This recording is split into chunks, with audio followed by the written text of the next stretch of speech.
Ubundi Ballon d'Or ni igihembo gitangwa buri mwaka kigahabwa umukinnyi witwaye neza kurusha abandi ku isi mu mupira w'amaguru. Kikaba cyaratangiye gutangwa mu mwaka w'ibihumbi 1956. Gusa kugeza uyu munsi ugifite inshuro nyinshi yitwa Lionel Messi, akaba gifite inshuro 8, gakurikirwa na Cristiano Ronaldo gifite inshuro 5. Kuri ubu iki gihembo kizatangwa hagendeye cyane ku myitwarire y'abakinnyi muri Champions League, muri shampiyona bakinamo n'igikombe cy'isi cy'amaklub kizatangira gukinwa muri uku kwezi turimo. Nyuma y'uko Paris Saint-Germain yegukanye UEFA Champions League, hakomeje kwibazwa iki gihembo uzagitwara. Gusa hari abahabwa amahirwe mbere y'abandi. Abakinnyi barimo Ousmane Dembele, Rafinha na Lamine Yamal bakomeje guhabwa amahirwe yo kwegukana Ballon d'Or. Gusa mureke turebere hamwe abakinnyi 10 bahabwa amahirwe kuri iki gihembo. Iyi ni NBA Zoom, mbahaye ikaze, nge nitwa Sana. Turahera ku mwanya wa 10 tumanuka tugera ku mwanya wa mbere. Ku mwanya wa 10 turasanga Harry Kane, rutahizamu w'ikipe y'igihugu y'Ubwongereza na FC Bayern Munich. Harry Kane ari mu bakinnyi 10 bahabwa amahirwe yo kwegukana igihembo cya Ballon d'Or ya 2024 na 2025.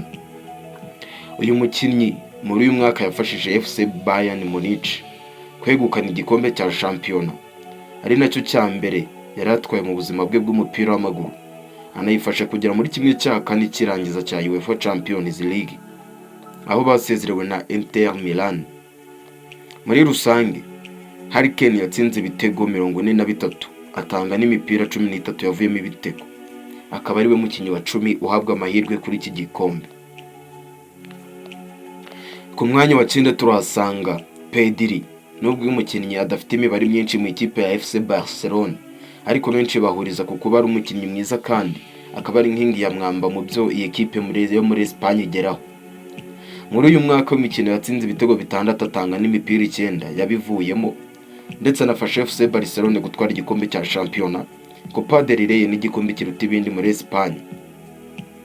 Usibye ibi kandi yanafashije kugera muri kimwe cya kabiri cya UEFA Champions League, aho bakuwemo na Inter Milan.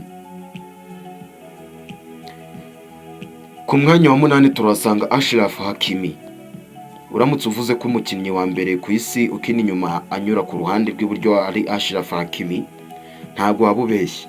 Uyu mukinnyi amaze igihe yitwara neza kuva ari muri Borussia Dortmund, muri Inter de Milan kugeza muri Paris Saint-Germain.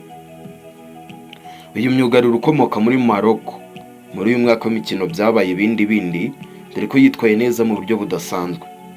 Achraf Hakimi yagiye atsinda ibitego by'ingenzi muri UEFA Champions League kugeza ku mukino wa nyuma, ahari we watsinze igitego cya mbere, ubundi bikarangira PSG yegukanye igikombe. Usibye kuba yarafashije ikipe kwegukana iki gikombe, kandi yanayifashije kwegukana icya shampiyona iki gihugu ndetse n'ikiruta ibindi mu Bufaransa. Muri rusange yatsinze ibitego 10, atanga imipira 15 yavuyemo ibitego, anafasha ikipe gusoza imikino 20 itinjizwe igitego. Ku mwanya wa 7 turasanga Kvicha Kvaratskhelia, umukinnyi ukomoka muri Georgia, arahabwa amahirwe yo kwegukana Ballon d'Or nyuma y'uko atwaye igikombe cya shampiyona muri Napoli. Yakinnye imikino ibanza ya shampiyona ndetse na Paris Saint-Germain yakiniye imikino yo kwishyura guhera mu kwezi kwa mbere nyuma y'uko imusinyishije. Usibye ibi kandi uyu mukinnyi yatwaranye na Paris Saint-Germain igikombe cy'igihugu n'icya UEFA Champions League, aho yanakigizemo uruhare rukomeye dore ko yatsinze igitego ku mukino wa nyuma, ndetse no muri kimwe cya kane kirangiza akaba yari yaratsinze igitego cy'ingenzi ubwo basezeraga Aston Villa. Kvicha Kvaratskhelia muri rusange uyu mukinnyi muri uyu mwaka w'imikino yatsinze ibitego 14, atanga imipira 11 yabivuyemo. Ku mwanya wa 6 turasanga Desire Doué. Ku mwanya wa 6 mu bahabwa amahirwe ya Ballon d'Or hari umukinnyi ukiri muto Desire Doué, nyuma y'uko atsinze ibitego 2 ndetse akanatanga umupira uvamo igitego ku mukino wa nyuma UEFA Champions League. agahita yandika amateka yo kuba umukinnyi wa mbere ubikoze. Uyu mukinnyi w'imyaka 20 usibye gufasha Paris Saint-Germain gutwara igikombe cya Champions League, yanatwaranye nayo igikombe cya shampiyona iki gihugu ndetse n'ikiruta ibindi mu Bufaransa. Muri uyu mwaka w'imikino yatsinze ibitego 10 ndetse anatanga imipira 10 yabivuyemo. Ku mwanya wa gatanu turasanga Umufaransa Kylian Mbappé. Nubwo Kylian Mbappé nta gikombe gikomeye yigeze atwarana na Real Madrid muri uyu mwaka w'imikino, ariko imibare yakoze ku giti cye imwemerera kujya mu bakinnyi bahatanye igihembo cya Ballon d'Or ya 2025. Yaciye agahigo ko kuba umukinnyi wa mbere utsinze ibitego byinshi mu mwaka we wa mbere muri Real Madrid. Niwe watsinze ibitego byinshi muri shampiyona ya Espagne, ndetse ni nawe rutahizamu watsinze ibitego byinshi ku mugabane w'i Burayi. Muri rusange uyu rutahizamu ukomoka mu Bufaransa yatsinze ibitego 43, atanga na assist 5 yavuyemo ibitego. Afasha Real Madrid gutwara igikombe cya Super Coupe y'i Burayi, ndetse anayifasha gutwara igikombe mpuzamigabane. Kylian Mbappé kandi yanafashije ikipe y'igihugu y'Ubufaransa kugera muri kimwe cya kabiri cya UEFA Nations League. Ku mwanya wa kane turasanga umunya-Egypte Mohamed Salah. Kugeza mu kwezi kwa gatatu ubwo Paris Saint-Germain yasezeraga Liverpool mu mukino ya UEFA Champions League, umukinnyi wahabwaga amahirwe menshi cyane yo kwegukana Ballon d'Or y'uyu mwaka ni Mohamed Salah, ariko nyuma y'uko abasezerewe yahise agabanyuka, ariko n'ubundi ntabwo bikuraho ko akiyifite. Uyu mukinnyi ukomoka mu Misiri yafashije Liverpool gutwara Premier League, atsinda ibitego 36 ndetse anatanga imipira 24 yavuyemo ibitego, bivuze ko afite uruhare rw'ibitego 60. Ku mwanya wa gatatu turasanga Espanyol ukiri mutoya cyane, umukinnyi w'imyaka 17 Lamine Yamal. Niwe umwe mu bakinnyi bari kugira umwaka mwiza w'imikino, ndetse ari mu bahabwa amahirwe yo kwegukana Ballon d'Or. Kugeza ubu Lamine Yamal ufite igihembo cy'umukinnyi ukiri muto mu bihembo bya Ballon d'Or.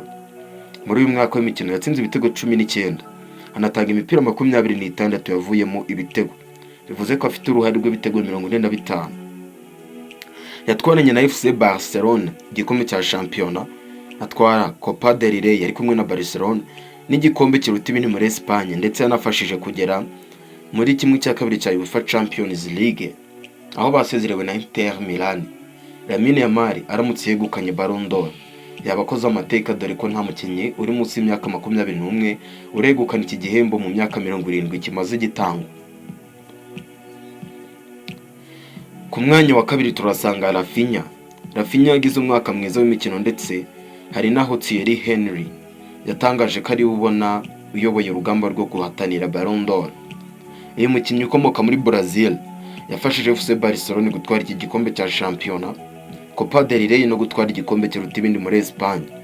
Yafashije kandi iyi kipe kandi kugera muri kimwe cya kabiri cya Champions League, ndetse anandika amateka muri irushanwa, dore ko ari we watsinze ibitego byinshi aho afite ibigera kuri 13, anganya na Gulesi wa Borussia Dortmund. Rafinha kandi yatanze imipira 9 yavuyemo ibitego, akuraho agahigo kari gafitwe na Cristiano Ronaldo ko kugira uruhare rw'ibitego byinshi muri Champions League mu mwaka umwe. Ku mwanya wa mbere uhabwa amahirwe menshi yitwa Ousmane Dembele. Ousmane Dembele nyuma y'uko Paris Saint-Germain yegukanye igikombe cya UEFA Champions League cyayo cya mbere mu mateka, inyagiye Inter Milan ibitego 5-0. Ousmane Dembele ni uyoboye urutonde rw'abakinnyi bahabwa amahirwe yo kwegukana Ballon d'Or. Uyu mukinnyi wagize umwaka w'imikino udasanzwe yafashije Paris Saint-Germain gutwara igikombe cya shampiyona ikiruta ibindi mu Bufaransa ndetse n'iki gihugu, ukongeraho na Champions League. Muri rusange yatsinze ibitego 35, atanga n'imipira 15 yabivuyemo, afite uruhare rw'ibitego 50. Ousmane Dembele ni uyoboye abandi bakinnyi mu guhabwa amahirwe yo kwegukana Ballon d'Or. Ese wowe ubona ari nde ukwiye kuyegukana? Byandika muri comment, hanyuma ukande subscribe hano kuri NBE Zoom, tujye tubana buri munsi. Tuzibagirwe kuduha like ndetse na share, tujye tubana no mu zindi nkuru zigiye zitandukanye n'andi ma top 10. Ciao ciao, hasta la vista.